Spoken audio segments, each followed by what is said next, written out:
Matapos yung pag-initan, si VP Sara, mukhang kayo naman ang dapat maimbestiga.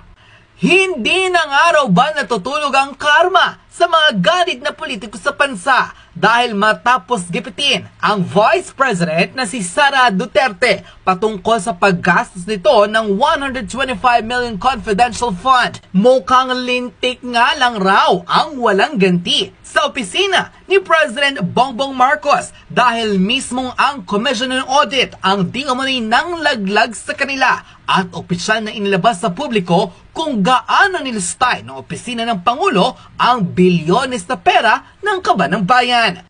Sa nasabing official report ng Commission on Audit, iniulat nila sa taong bayan na ang opisina ni President Bongbong Marcos ang may pinakamalaki na gastos pagdating sa confidential at intelligence fund sa taong 2023 na umabot sa